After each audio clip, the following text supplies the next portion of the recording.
President Trump says he does not take any responsibility for the problems with coronavirus testing, in part because he says he inherited so many rules, regulations, and red tape.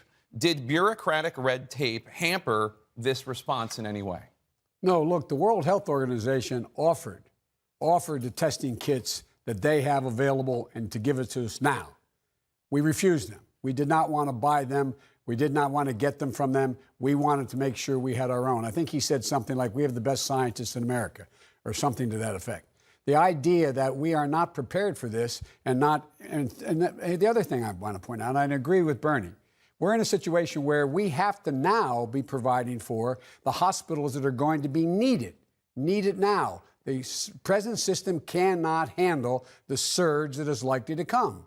So we should already be sitting down and planning where we're going to put these temporary hospitals. And we can do that. We did that. We've been through this before with the coronavirus. We've been through this before, we've been through this before with dealing with the viruses that the N1H15, as well as what happened in Africa. We provided these hospitals dealing with these great pandemics, and we were able to do it quickly, and people would have a place to go. But we also have to provide the equipment to protect the first responders, and that's not being done either. Senator Sanders, on that note, and you both of you have addressed this, but obviously another major health concern right now for officials is the potential surge in patients all at once, overburdening hospitals, the healthcare system. You've mentioned ICU beds, both of you, and ventilators. We're already in the middle of flu season, so already a lot of those beds and ventilators are already being used. If you were president right now, what would you do to make sure every sick American is able to get treatment so the U.S. does not suffer the same fate as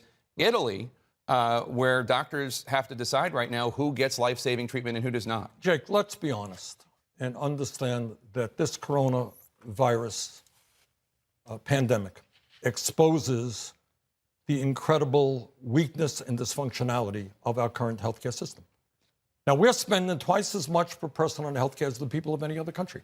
How in God's name does it happen that we end up with 87 million people who are uninsured or underinsured, and there are people who are watching this program tonight who say, I'm not feeling well.